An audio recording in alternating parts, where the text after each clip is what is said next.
Spongebob Squarepants Truth or Square. When this special was coming out, I felt like there was nowhere I could go without hearing about it. I mean, it was hard not to. It was SpongeBob's 10th anniversary. That's a huge ass deal. It's actually hard to believe that the show is about to have its 20th anniversary. I mean, woof! Where did the time go? When did I get so old? When Truth or Square came out, this was about the time I was slowly growing apart from SpongeBob. It's not that I was actively trying to avoid SpongeBob, I just had a lot of stuff going on in my life. I started my freshman year of high school and I was busy trying to fit in with my friends by buying the more mature video games, watching more edgy TV shows, and convincing myself that I hated Miley Cyrus, when I actually loved her more than anything else in the world. Nobody's perfect, except me, of course. There wasn't a lot of room for SpongeBob in my life, but I still watched Truth or Square because I still loved the yellow guy, even if I was trying to move on. I also somehow stumbled upon the video game. I think I was interested in playing it because I knew it came from the same developers that made Battle for Bikini Bottom and the movie game. These games were my childhood. I remember playing these two games over and over again as a kid. So how else was I supposed to react to the news that Heavy Iron Studios was coming back for a third game? I couldn't just sit this one out. I need it! I got the game originally for the Nintendo Wii, which I had owned for about 2 years at that point. With the huge onset of party games on the console, this felt like a welcome breath of fresh air, putting the focus back on the classic platform I grew up with as a kid. But after playing through the campaign, I never picked up the game again. And for the life of me, I can't remember whether or not I like this game. Like, it just isn't coming to my head. Like, there's no strong opinion of me loving or hating this game, so I don't remember how I felt about it. So I went back to the game and gave it another go. What is my opinion on the third Heavy Iron Studios SpongeBob game? Let's dive into the ocean. Get it? Yeah.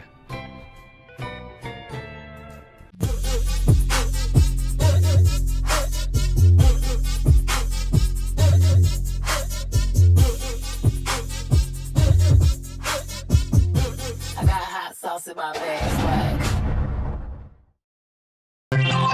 So if there's one thing this game does right, it's the fact that it tossed out the plot of the TV special completely and went for something that was actually more like what I expected the special to be. Instead of teasing people of old classic moments only to show off random clips that weren't funny, the game opted to take players back to some of SpongeBob's most iconic moments and make fully developed levels out of them. The premise is excruciatingly simple. SpongeBob is hosting a party at his home to celebrate the Krusty Krab's 11th anniversary, and Mr. Krabs tasks SpongeBob with keeping the secret formula. However, SpongeBob soon loses track of the formula and has to remember where he put it. But the only way for SpongeBob to remember is for him to be happy. And the easiest way for him to be happy is to walk down memory lane and remember some of his favorite moments. And thus, that's how the game is set up. Although there's this weird thing I never understood about the story, and that's whether or not the story takes place in SpongeBob's mind or not. You see, Plankton offers to help SpongeBob find a secret formula for his own devious reasons, so Plankton takes SpongeBob to his lab and puts him to sleep and goes inside SpongeBob's head to find the formula, and then you end up back at SpongeBob's home. So does this whole game take place in SpongeBob's head, or is it just a weird plot hole they never ironed out? And does this mean everyone you talk to in this game is a manifestation of SpongeBob's mind?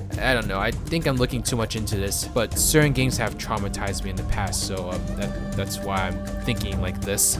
But while this is a simple concept, it helps the player get straight to the point and it's pretty inoffensive. Plus, it's a great excuse to make some great references to some classic SpongeBob moments. I can't lie when I say I felt very happy to see someone with a bowl of mashed potatoes on their head during the level that referenced SpongeBob's Christmas special, or when I heard Squidward tell the story of the hash-slaying slasher throughout another level, or the clubbed Squidward section thrown into the level where SpongeBob met Sandy. I mean, this is just really awesome stuff for a SpongeBob fan. And if there's anything Heavy Iron Studios is amazing at, it's paying tribute to the franchise. Battle for Bikini Bottom and the movie game were full-on love letters to the series, and this game really is no exception. It actually excels at it in certain areas that those games didn't. So I got this game at first on the Wii, but for this recent playthrough I got my hands on the 360 version, and let me tell you, this is definitely the best looking SpongeBob game out there.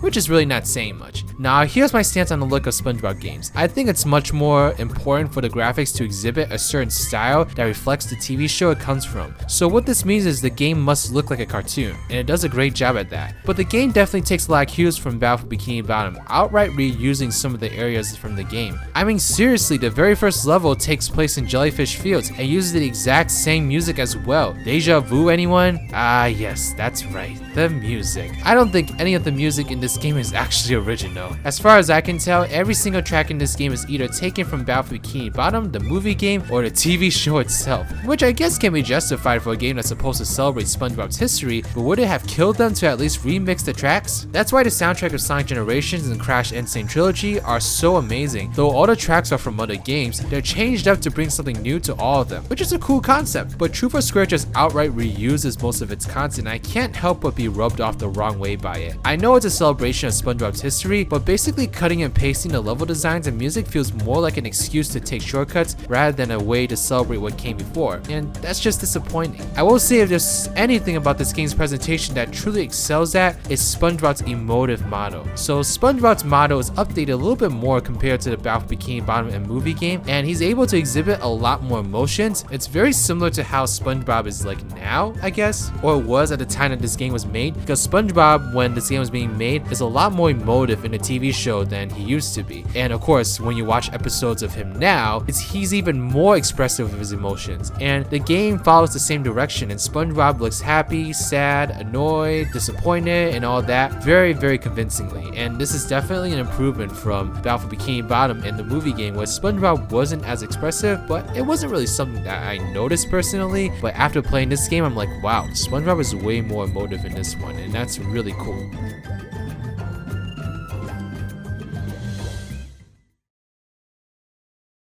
But now let's dive into how the game plays. So if you're familiar with Battle for Bikini Bottom and the movie game, you might be expecting a very similar experience here since it's the same developer. Well, it is, sort of. There's definitely something different about the feel of SpongeBob compared to those two other games. Something about his control feels stiffer. It doesn't feel as if SpongeBob played as smoothly as he did in the other two games, and I can't pinpoint why. But that's never a huge issue in this game because the level design itself is very simplistic. The game is more on the linear side like the movie game, except even more. There's not much to explore in any of these levels besides a few hidden items that could unlock collectibles, which is always a good thing to have in the game, but it's just not enough for me to personally incentivize myself in exploring such thin, narrow levels, especially when it compared to the previous games. Maybe it's the moves SpongeBob has in the game. SpongeBob does have his spin attack, and now he also has a slam attack where he morphs into a spatula and slams enemies. The issue with these two attacks, however, is when you use either of them, there's a small delay where you can't attack again. This would be fine and all, but this does not complement the level design in this game, specifically the amount of enemies that get thrown at you. This is probably the thing I hate most about this game. As it progresses, you're hit with wave after wave of enemies. By the next to last level, you better have upgraded your health all the way, cause you're in for lots of pain. This level is probably the worst offender when it comes to hounding enemies at you.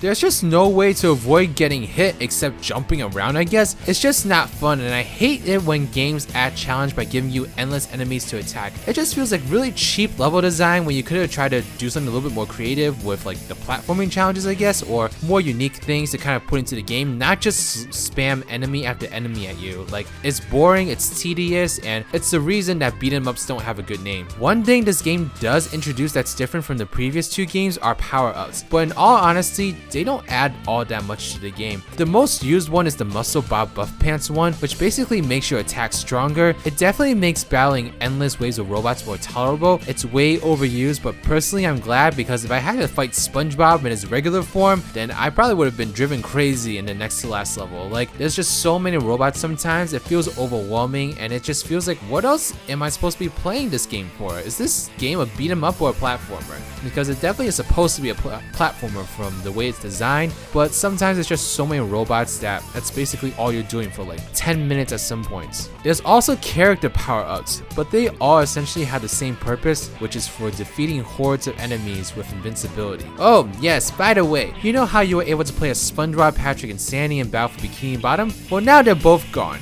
It's just SpongeBob. Instead, they have been relegated to cheap invincibility power-ups. Great.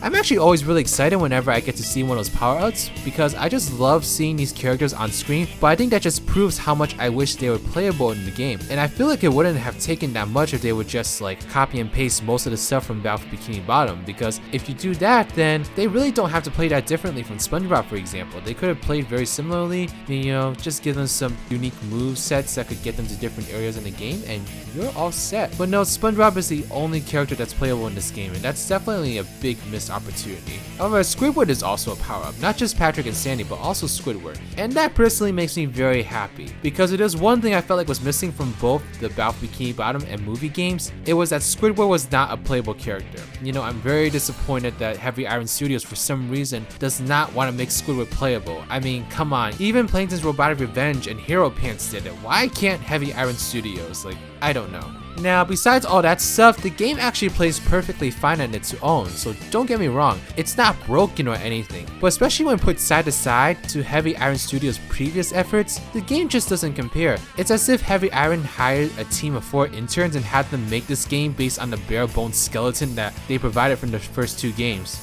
I will say though that I love how each level is dedicated to a specific SpongeBob episode / moment. Heavy Iron picked out some pretty classic moments. One of my favorites has to be the level based off of Squidward pretending to be Santa Claus. First off, that's probably my favorite Squidward moment ever, and second, it's one of the only new areas in this game that introduced these ice mechanisms to this level that made the game feel fresh in that moment, as frustrating as it could get. This makes me sad thinking about what this game could have been. Like if Heavy Iron had a full budget to actually work with and develop something that could have been really grand, like just imagine how great of a game they could make, because they definitely have the talent and the passion behind them, but they keep getting screwed over by Nickelodeon's very tight budgets and just the rush deadlines. Now, one of my least favorite levels has to be the Murmler, however, and it's only for one main reason: how dark it is. Didn't they learn the lesson from Kelp Forest in Battle for Bikini Bottom? The way the level only lights up in a circle around you just bothers me to no end. It's not as bad here, I suppose, but I never understood this kind of mentality for a SpongeBob game of all games. Why does the level have to be so damn dark? It's impossible to see anything, and it just makes me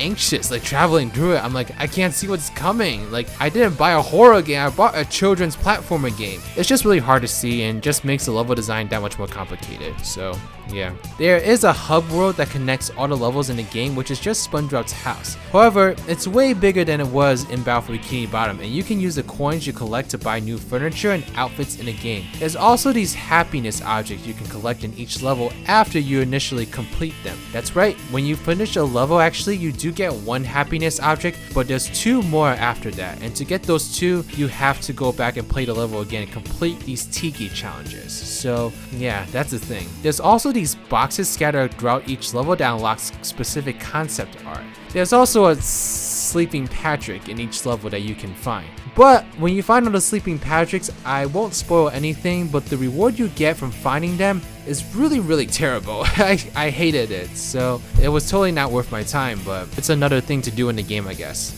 But after I finished the game, I didn't really see the point. I finished the game so fast and it just overall felt like a cheap man's imitation of something that's better. It felt like the discount version of Battle for Bikini Bottom basically. At the end of the day, this game does not live up anywhere near to the games it comes from, and it's a shame. I suppose this game would just go down in history as a sad attempt at recreating the magic that a washed up team was able to muster up in their glory days. So at this point, there really wasn't much else for me to do. Like, I guess I could have gone back and found more of the happiness objects and stuff, but I didn't see the point. So I just took the disc out, put it in the game case, and stored it away with no intention of picking it up again in the near future.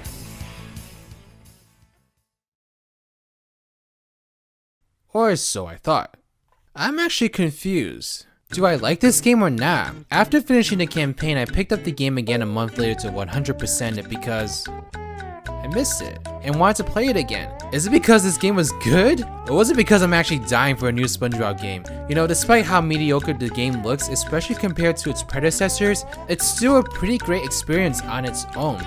If anything, it's a fun game to complete over the weekend, and to be honest, I'm okay with that. Once I let go of my insanely high expectations, I was able to truly enjoy this game for what it was, a fun platforming experience starring my favorite sea creatures of all time. And this is the thing about SpongeBob games and why I'm such a big fan of them compared to other platformer games. What makes them so great to me is just the fact that I get to play my favorite TV show characters of all time in a way I would never be able to on the show. Video games are so different from TV shows in the sense that you can actually actually can step into the shoes of your favorite character. You can actually explore the world at your own leisure. And though True for Square is not nearly as immersive as Battle for Bikini Bottom was, for example, there's still a lot of really great Easter eggs in this game for fans of the TV show. And honestly, that's what sold me about this game at the end of the day, is how much love this game dedicates to the TV show. Atmosphere can have such a huge impact on how you view a game, and that's exactly the case with me in SpongeBob games.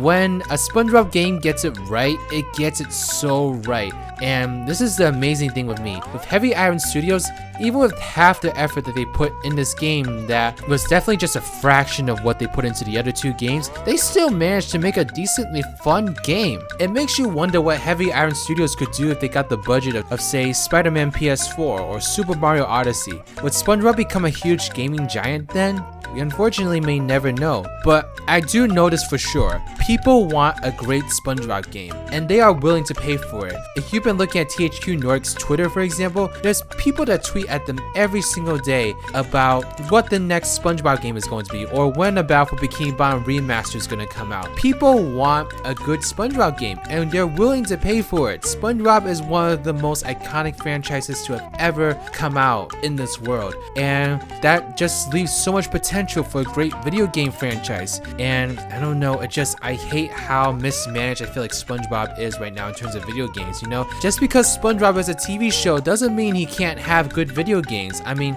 look at Batman, for example, or Spider-Man, or I don't know, some other like really great movie slash TV franchise that was able to make a great jump to video games. Those games are great, and people love them, and they sell like hotcakes. So, I don't know, it just really disappoints me at like how mismanaged SpongeBob is, because there's definitely an audience for a great SpongeBob game. Like Battle for Bikini Bottom really proved that, but it just doesn't look like it's happening right now, and I don't know if it ever will happen. And yeah, that's just disappointing. But if anything, I just hope that one day, Heavy Iron Studios makes their way back to SpongeBob, because you can tell they love the yellow guy and they want to do SpongeBob right. But for now, this game would just have to tide me over, and I guess I'm just happy to acknowledge its existence in my library once more. But I am really looking forward to whatever that next big SpongeBob game will be. I hope it comes out soon. I hope that we at least hear something about it, and I hope Heavy Iron Studios are the people behind it. And yeah, that's pretty much it for this review. I hope you all liked it. Let me know in the comment section below what you thought about this game. Did you all like it? Did you all not like it? Let me know below. And yeah, thank you so much for watching this. I worked really hard on this, and I really want to do this for more SpongeBob and Nickelodeon games, so look out for that in the future. If there's any games you want to see from me in particular, then let me know in the comment section below, and